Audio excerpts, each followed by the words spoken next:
dia, Francisco. Bom dia, Tudo bem? Gonçalo. Estamos aqui no campo do Estoril. Queria perceber um bocadinho quem é o Francisco profissionalmente, o que é que andas a fazer e falas um bocadinho sobre ti. Olha, sou treinador de futebol, não é? Tenho 21 anos, comecei a treinar futebol aos 15, mais cedo que o normal, numa idade engraçada. Faz nascer imensos desafios. Profissionalmente, além do treino, fazes alguma coisa neste momento? Sim, sou comentador de futebol na Sport TV, também numa idade mais jovem que o normal. Comecei a fazer televisão muito cedo e é engraçado que dá uma estaleca muito grande de comunicação, de networking, saber como é que pensa o outro lado, o jornalismo, a parte dos mídias, que para mim é o mais importante. E faço também palestras em empresas sobre liderança ou alguns eventos. Estou a tirar um curso de Psicologia do Desporto em Vigo, a maioria do curso é feito online e é bastante internacional, com professores de todos os países. E é algo que também me está a interessar imenso, envergar também por essa área da psicologia. Nos teus hobbies, no teu tempo livre, tens assim algum tipo de atividade que gostes de fazer especialmente? Sim, olha, como desde cedo tive que abdicar de bastantes coisas, procuro imenso tempo para estar com amigos e família. Isso para mim é fundamental para poder desligar. Os meus amigos sabem que comigo não falam muito de futebol, até porque eu não lhes dou muito troco, porque não me apetece, sinceramente. Acho que é bom estarmos presentes e fazer outras coisas, por isso estar com amigos é fundamental. Ver algumas séries, gosto imenso de comédia e música, passo a vida em concertos e em espetáculos de comédia. Acho que é uma coisa que nos distrai e que nos obriga a pensar. E eu acho, e fui educado dessa forma, quanto mais completos formos, mais sucesso depois podemos ter na nossa profissão, ou mais preparado vamos estar. E por isso procurar ler muita coisa, mesmo que não tem nada a ver com o futebol. Quais foram os momentos-chave para tu estares neste momento na posição em que estás? Relembras-te assim de algum momento, de alguma decisão que tenhas tomado? Sim, mais do que momentos, são circunstâncias com que nós vivemos a vida. Eu, desde muito cedo fui educado a estar com pessoas mais velhas. Isso obrigou-me a crescer muito rapidamente, por isso eu destaco aí um momento principal, e principalmente a educação como o elo mais forte da nossa vida. É o que nos faz estar mais preparados depois para a profissão ou para a forma como a encaramos. É fundamental a educação, não só o saber estar, mas o saber como é que se relaciona com pessoas completamente diferentes, o estar bem em todos os lados. E por isso é que dou imenso valor à educação. E depois não só a educação do saber estar pessoal, mas a educação para a cultura, para a beleza. Por isso é que eu falava há pouco de procurar várias áreas de conhecimento completamente diferentes. Acho que isso é importante porque nos dá a preparação certa, dá-nos mundo, abre-nos a cabeça e faz-nos estar abertos a qualquer situação que nos possa aparecer. Por isso a educação como segundo ponto fundamental. E o terceiro tem muito a ver com esta educação que começou no colégio onde eu andava, o Colégio de São Tomás, a quem estou profundamente grato, pela forma como os meus professores lidavam comigo, com uma grande amizade, uma verdadeira amizade, no sentido de estar verdadeiramente preocupado com o outro, neste caso connosco, alunos. Os nossos professores conheciam-nos como ninguém. Isso aconteceu-me também como jovem treinador ou como aspirante a treinador, no meu contacto com o Fernando Santos ou com o Marco Silva. Foi assim que eu tenho conseguido fazer as coisas, perceber que como os meus professores me lidavam a sério, o mesmo aconteceu com as pessoas com quem eu tinha como referência, o caso do Fernando Santos e do Marco. Olharam para mim e não olharam só para um miúdo que queria ser treinador, olharam para mim e viram uma pessoa que queria ser treinador, mas mais do que isso, alguém que levava a sério aquilo que fazia, com pouco conhecimento, obviamente, com pouca experiência, ainda agora sinto isso, mas o terem-me levado a sério foi fundamental. Começou no meu colégio, continuou como treinador, e a minha liderança é muito assim, levar todos os meus jogadores a sério. Falando aqui um bocadinho de treino e porque puxaste esse assunto, porquê este local?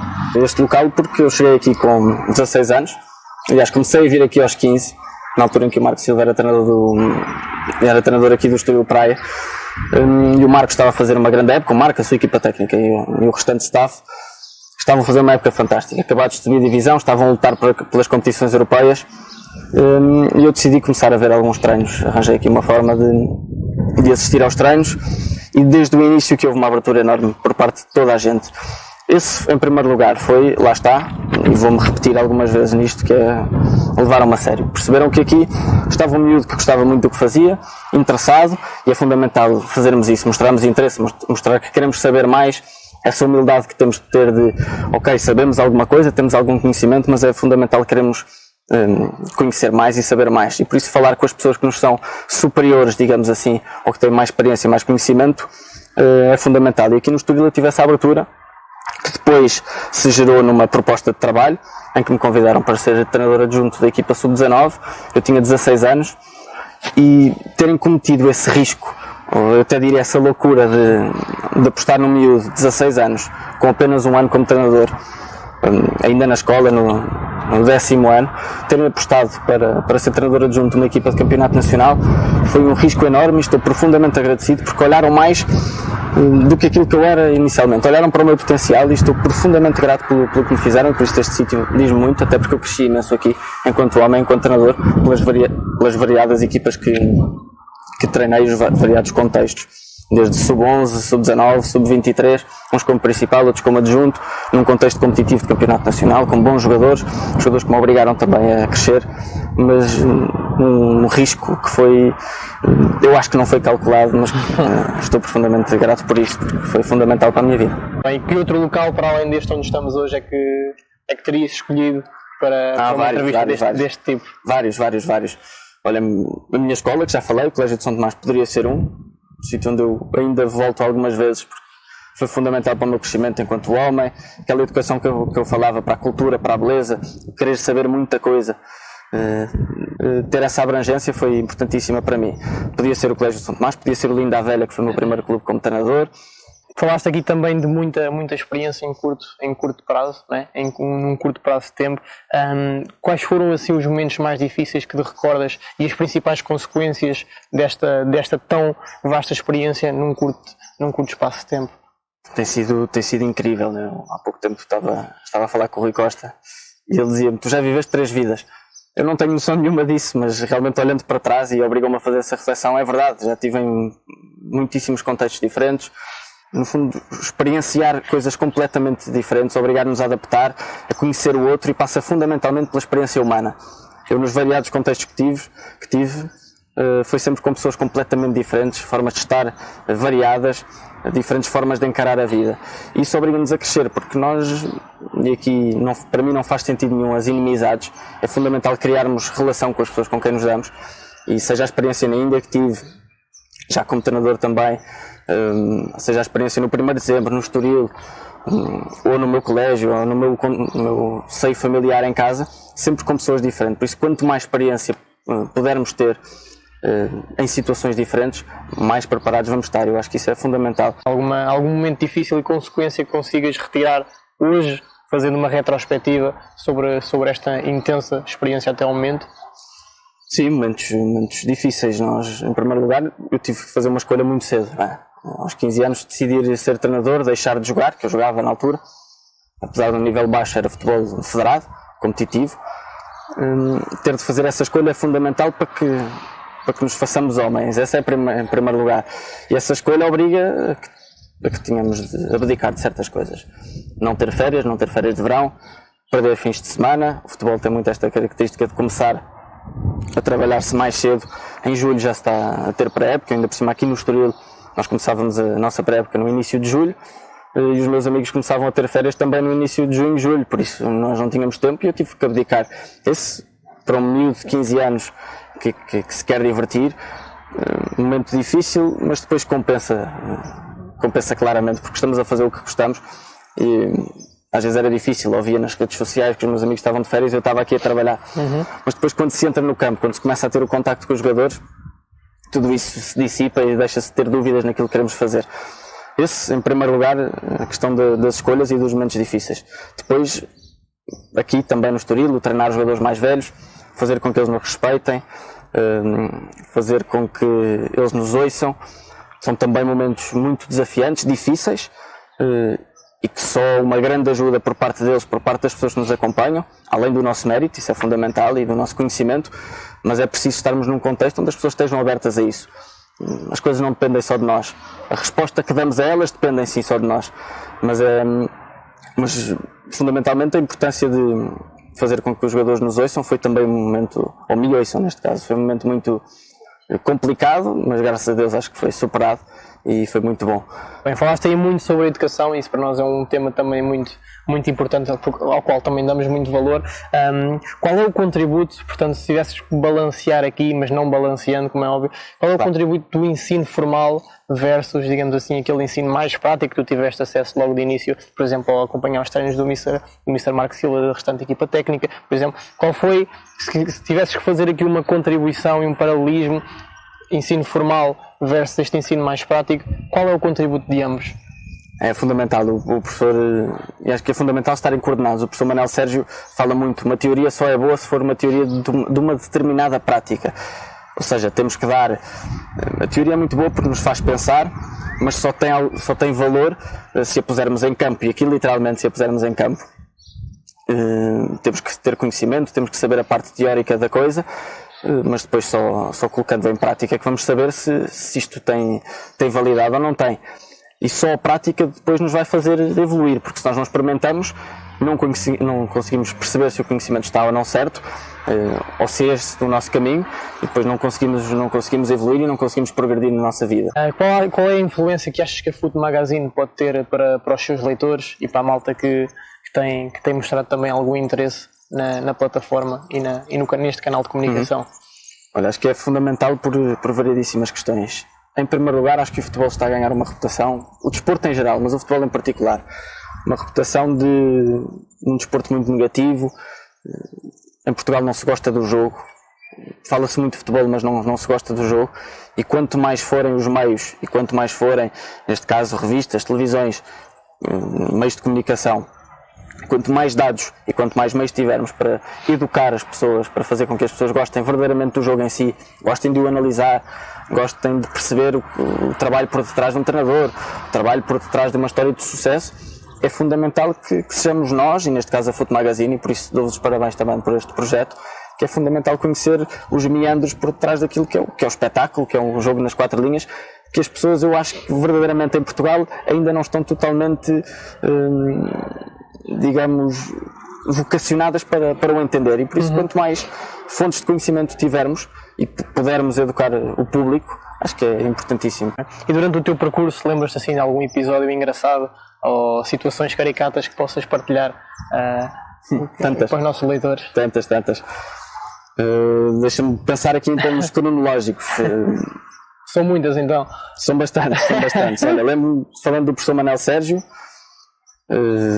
ainda antes de eu o conhecer, fui assistir a uma palestra dele, e eu tenho sempre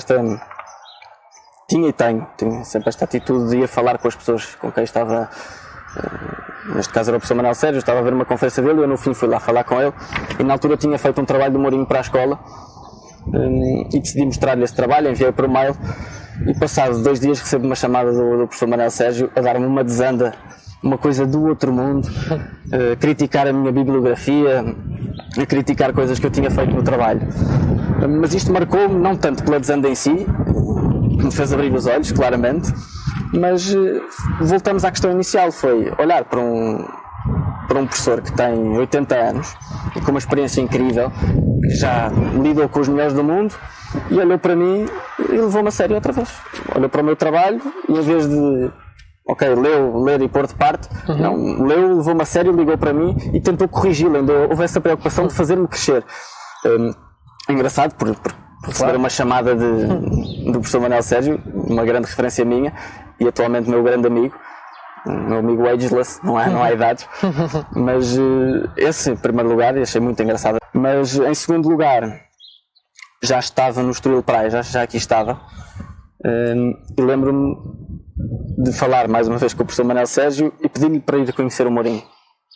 E o professor à minha frente mandou um e-mail ao Mourinho a dizer: tem aqui um jovem que eu quero conhecer e que acho que vai gostar dele. O Mourinho respondeu: ele que venha. Na altura estava a treinar o Chelsea, ele que venha, só que não disse dia, data, não disse rigorosamente nada. E eu, passado uma semana, estava com o meu pai a ir para Londres, a bater à porta do centro de estágio do Chelsea, a tentar convencer os seguranças que eu era o tal miúdo que o Mourinho tinha falado, mas que eles não tinham referência nenhuma. Sim. Tive 1 hora a tentar convencê-los, lá consegui entrar, também lá está a importância da persistência e da superação, mas e quando as coisas nos são ditas, nem sempre temos que estar seguros de que as coisas vão acontecer. Eu lembro de marcar os voos, sem ter a certeza que ia conhecer o Mourinho. Mas insisti tanto com os seguranças, eles diziam que eu já tinha latado, deve haver milhares de pessoas que tentam conhecer e que tentam lá entrar, confundiram-me de certeza com uma dessas pessoas, e foi preciso 1 hora para os convencer, e lá estive, consegui ver 2 dias de treinos do microciclo da semana de treinos do Chelsea, foi fantástico. E depois muitos mais momentos na Índia também, que revelou e que definiu também aquilo que eu penso sobre o feedback.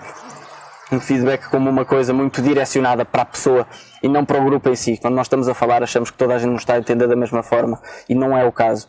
Eu lembro na Índia, depois de uma semana de treinos, estávamos em dia de jogo, após o aquecimento ser feito, ou seja, todos os jogadores já sabiam que iam jogar ou não, depois de uma semana de vídeos de estratégia, de trabalho de campo, ou seja, de tentar ter todas as questões e ter todos os sentidos apurados. Fizemos de tudo nessa semana, e lembro-me 5 minutos antes de um jogo, tenho um jogador que me pergunta se vai jogar, depois de ter feito o aquecimento, e foi importantíssimo para perceber que realmente nem todos entendem da mesma forma aquilo que eu digo. A primeira reação minha podia ser: oh, seu estúpido, ouvisses-me, vem outro para dentro do campo. Mas não, vamos mas é refletir aquilo que fizemos de mal. Este jogador não entendeu, é porque a minha forma de comunicar para ele não foi a correta. E é importantíssimo termos essa noção quando estamos a dar feedback a um grupo, é que nem todos entendem da mesma forma, mas foi um episódio muito caricato. Sim. Onde vês daqui a 10 anos? É uma pergunta sempre... Uma pergunta difícil. Uma pergunta difícil. Eu, obviamente, que tenho uma meta a longo prazo, mas que não é essa meta que me dá alento diário. Obviamente que eu quero chegar ao topo do futebol mundial, como treinador, não tenho dúvidas nenhumas em relação a isso. Sei que a vida às vezes leva-nos por caminhos que não são os que nós achamos que são os mais certos. Muitas vezes temos que dar essa volta para depois chegar ao sítio onde queremos. Aliás, a minha ida para a Índia foi isso mesmo, a minha ida para a Sport TV foi exatamente isso mesmo. Fui para o Estoril sem estar à espera também. São sempre momentos que nós não estamos à espera, fruto do nosso trabalho. Mas por isso, há 10 anos não sei se vou estar já no topo. Sei que ainda sou muito novo, tenho um trajeto muito grande para percorrer, muito conhecimento ainda para ganhar, muita gente para conhecer, muito para viver. Por isso eu penso mais passo a passo, e o que é que eu quero fazer no amanhã, sempre tendo esse horizonte comigo, obviamente, mas sabendo que tenho que percorrer todos os passos para atingir essa determinada meta, esse determinado objetivo. Por isso é que eu não gosto de falar muito da palavra objetivo e meta, porque é uma coisa, primeiro, que não depende só de nós, e depois para nos focarmos exatamente naquilo que nós controlamos, que é a nossa atitude, a forma como nós respondemos àquilo que a vida nos dá. Muito bem, mas tens algum, se tivesse que escolher um ideal em termos... Estamos a falar aqui do treino de futebol, alguma função em específico dentro de uma equipa técnica, algum contexto em específico? Qual seria assim a tua função ideal? Não, sem dúvida, treinador principal de uma equipa de top europeu, principalmente. Sou fanático pelo Barcelona, mas também sou fanático pelo United, pelo City. No fundo, todas as equipas que me façam apaixonar pelo jogo. O Barcelona teve uma influência muito grande na minha paixão pelo jogo e pela forma de jogar e por uma forma de encarar o jogo. O Barcelona foi fundamental, porque se eu treinasse o Barcelona seria uma coisa fantástica, mas sabendo que não é isso que me pode e que me deve mover diariamente. O que me deve mover diariamente é a relação que eu tenho com os meus jogadores. Eu não tenho problemas nenhum, se for preciso treinar uma equipa da segunda distrital, treinarei sem problema nenhum, porque aquilo que me move e aquilo que me dá alento diário é a relação que eu tenho com os meus jogadores. A propósito disto, uma frase do professor Agostinho da Silva, um pensador fantástico português, um verdadeiro tuga, no bom sentido da palavra, que dizia, a propósito da função dos mestres no sentido de referências, o que os deve mover é um imenso amor pela humanidade. E depois termina dizendo, o programa de cada um dos mestres é tornar alguém melhor. Esse é o meu grande objetivo. Em cada sítio onde estou, seja na Sport TV, seja numa conferência, seja a dar um treino, é fundamental ter isto em vista. Um olhar verdadeiro para o outro, com o objetivo de fazer nascer nele um desejo de algo ainda maior. Última mensagem que possas passar aqui à malta que nos vai ver e que também ambiciona como nós e como tu especificamente alcançar este tipo de feitos e este tipo de objetivos. Sim, eu podia estar agora com os clichês do acreditem em vocês, claro, e vai tudo correr bem e não sei o quê, mas eu não acredito em nada disso. Acho que temos principalmente ter um centro que nos faça mover. Por isso é que eu falava, mais do que uma meta, é importantíssimo termos uma base que nos sustente, um centro, seja a educação, seja a família, seja a religião, alguma coisa que quando, nos momentos mais negativos, ou mesmo quando estivermos em êxtase por questões positivas, alguma coisa que nos faça regressar à terra e que nos faça olhar de novo para um recomeço do dia a seguir. Fundamental isso, porque ter objetivos é importante, ter conhecimento é fundamental. Mas mais do que isso é ter alguma coisa que nos faça mover, e só uma base sustentada é que pode acontecer. Por isso não gosto muito de dar conselhos, mas principalmente, seja pela religião, educação, alguma coisa que sustente a nossa forma de ser e de estar. Muito bem. Francisco, olha, muito obrigado. Obrigado. Acho que conseguimos aqui passar um bocadinho da tua mensagem. Obrigado, foi um prazer. E melhorar também a vida da malta que lá está dentro e que lá está a ler, está bem? Muito obrigado. Olha, obrigadíssimo, Gonçalo. Bom trabalho.